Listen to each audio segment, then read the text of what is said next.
और आज की कक्षा में आपका स्वागत है।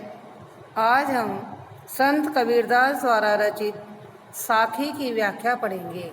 साखी क्या है? साखी का तात्पर्य है साक्षी। यह साक्षी का तद्भव शब्द है साखी, अर्थात जो कबीरदास जी ने कल्पना के आधार पर या अपने गुरु के आधार पर जो साक्षात्कार किया है, जो अनुभव किया है, उसे ही संत कबीरदास जी ने इन दोहों में अपने गायन रूप से प्रस्तुत किया है। इसमें उनके आध्यात्मिक अनुभवों का कवि ने चित्रण किया है। संत कबीरदास जी साखी में अपने गुरु की महत्ता का उल्लेख करते हैं। वे कहते हैं कि मैं इन दोहों के माध्यम से अपने गुरु और अपने परमात्मा की आराधना को, परमात्मा के गुणगान को करता हूँ। व्याख्या देखते हैं। बलिहारी गुरु आपने दियोहाड़ी के बार, जिन्हें मानस थे देवता करत न लागी बार। संत कबीरदास जी कहते हैं कि मैं अपने सच्चे गुरु पर बलिहारी जाता हूँ। गुरु का अर्थ है गुरु, आपने माने स्वयं को। मैं स्वयं को अपने गुरु पर न्यौछावर करता हूँ, अपने गुरु पर बलिहारी जाता हूँ, क्योंकि ये जो संसार की दुविधाओं की स्थिति है ना, कि क्या होना चाहिए क्या नहीं, मुझे ऐसी दुविधाओं से केवल मेरे गुरु ने ही बारमने बाहर किया है। जो मैं एक साधारण सा मनुष्य था, उसे देवता करने में, उसे देवता बनाने में उन्हें लागी बार बार करते हैं बेटे देर है, उन्हें तनिक भी देर नहीं लगी। दोबारा देखो, मैं स्वयं को अपने सच्चे गुरु पर न्यौछावर करता हूँ, क्योंकि मेरे गुरु ने ही मुझे संसार की अनेक दुविधाओं से बाहर किया है। जो मैं साधारण सा मनुष्य था, उसे अपने ज्ञान के चमत्कारों से देवता बनाने में भी उन्हें तनिक देर नहीं लगी। दूसरा है, सतगुरु की महिमा अनंत अनंत के उपकार, लोचन अनंत उगाड़िया अनंत दिखावन हार।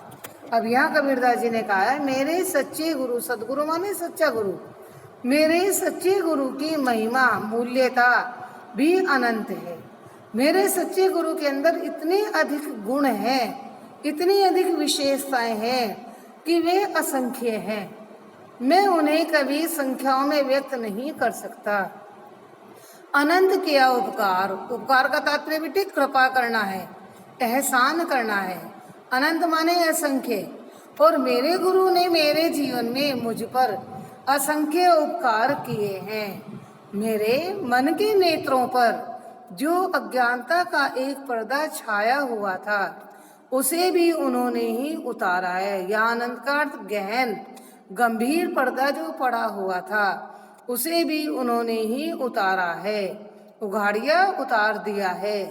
अनंत दिखावन हार, वे ही मुझे परमात्मा के अनंत विराट असीमित स्वरूप को दिखाने वाले हैं। दोबारा देखिए बेटे कि मेरे सच्चे गुरु की महिमा अनंत है, उसकी कोई सीमा नहीं है। उन्होंने मेरे ऊपर असंख्य उपकार या एहसान किए हैं, अनंत कृपा उन्होंने मेरे ऊपर की है। मेरे मन के नेत्रों पर जो अज्ञानता का एक पर्दा पड़ा हुआ था, उसे भी उन्होंने ही उतार दिया है। वे ही मुझे परमात्मा के अनंत स्वरूप को दिखाने वाले हैं। दीपक दिया तेल भरी, बाती गई अघट, पूरा किया बिसावना, बहुरी ने आवो हट। यहाँ संत कबीरदास जी स्वयं को एक ऐसी जीव के रूप में प्रस्तुत करते हैं जो मोक्ष प्राप्ति के लिए व्याकुल है। अब सभी कबीरदास जी ने कहा है कि मैं ऐसा जीव हूँ, ऐसा आत्मा हूँ, जिसने अपने गुरु के ज्ञान से इस शरीर रूपी दीपक को, यहाँ रूपक अलंकार है, दीपक माने शरीर। अब दीपक माने शरीर कैसे होगा? यहाँ रूपक अलंकार हुआ बेटे। तो शरीर रूपी दीपक को अपने गुरु और परमात्मा की भक्ति के तेल से पूरा भर दिया है, और उसमें कभी न घटने वाली, अघट माने जिसे घटाया नहीं जा सकता, कभी न घटने वाली उस परमात्मा के लगन और मिलन की बातें लगा दी है। मुझे इस संसार में आने के बाद जो भी क्रय विक्रय लेन देन का बिसावना कार्य करना था, जो क्रय विक्रय करना था, जो संसार से सांसारिक कार्य करना था, वह सब पूरा कर चुका हूँ। अर्थात मेरी संसार से मोह माया समाप्त हो गई है। अब यदि इस शरीर को त्यागना भी हुआ तो मैं बहुरी माने पुनः इस संसार रूपी हट माने बाजार में नहीं आऊँगा। दोबारा देखो बेटे, संत कबीरदास जी कहते हैं कि मैंने अपने शरीर रूपी दीपक को परमात्मा के ज्ञान के दीपक से, परमात्मा के ज्ञान के तेल से पूरा भर दिया है और उसमें अपने परमात्मा के मिलन की, परमात्मा के पास जाने की कभी न घटने वाली एक लगन की बातें लगा दी है। इस संसार में आने के बाद संसार से संबंधित सभी कार्यों को, बिसावना माने कार्यों को, लेन देन क्रय विक्रय आदि को पूरा कर लिया है। मैं इस संसार के आवागमन से मुक्त हो गया हूँ। तो अब शरीर त्यागने के बाद बहुरी माने पुनः मैं इस संसार रूपी बाजार में नहीं आऊँ माने आऊँगा। चौथा देखो बेटे, बूढ़े थे परी उबरे गुर की लहरी चमकी, बेहरा देखा जरजरा उतरी फरे फरंकी। बूढ़े माने अज्ञानी, हम तो अज्ञानी थे।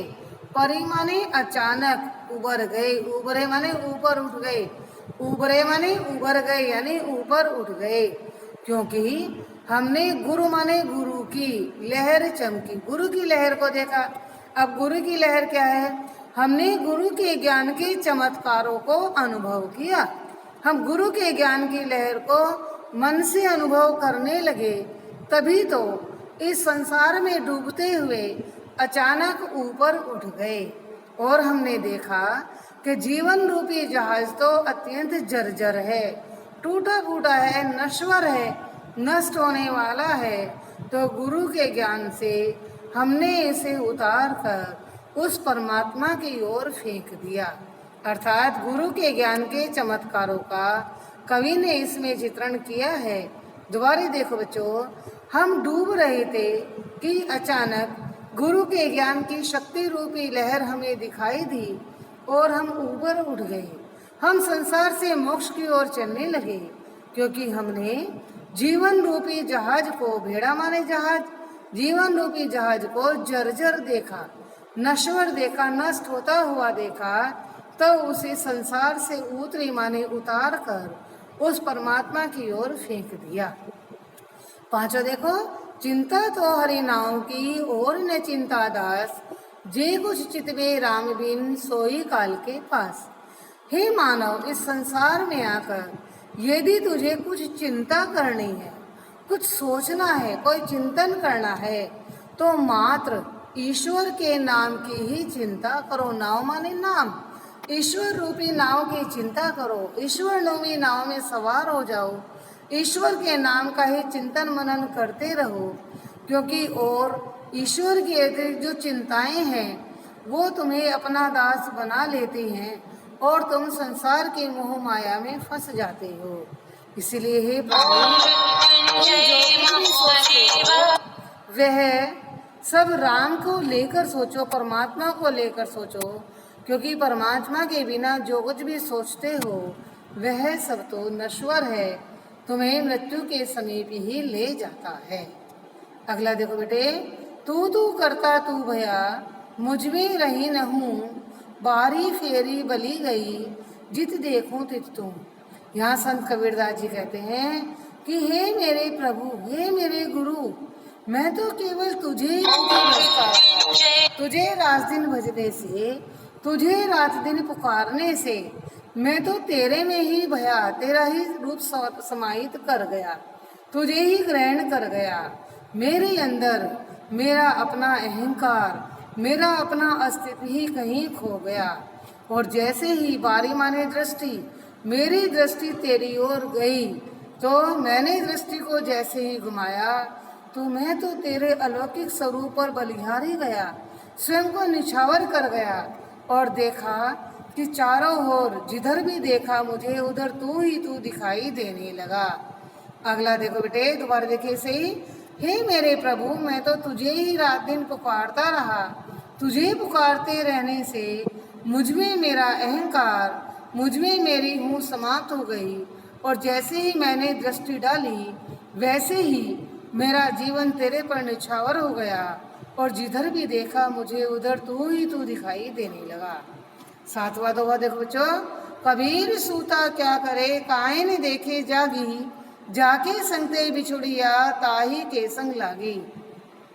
ये संत कबीर, ये जो नश्वर शरीर है, यह अज्ञानता में सोकर, अज्ञानता में डूबकर क्या करे, और इस अज्ञानता से निकलकर यदि संसार को देखे तो जागकर भी क्या देखे, क्योंकि यह तो वह जीव है जो जिस परमात्मा के साथ से बिछुड़कर अलग होकर इस संसार में आया है, उसी के साथ जाकर उसे मिल जाना है।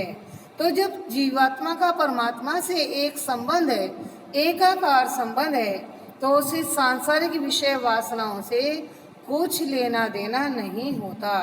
अगला देखो बेटा, यहाँ जीवात्मा का मानवीकरण करते हुए जीव की निरह अवस्था का कवि चित्रण करते हैं।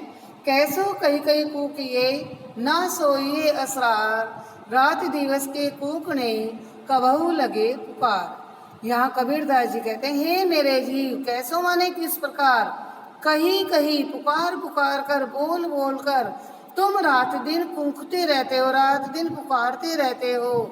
ना सोइए असरार, ना दिन में सोते हो ना रात में सोते हो।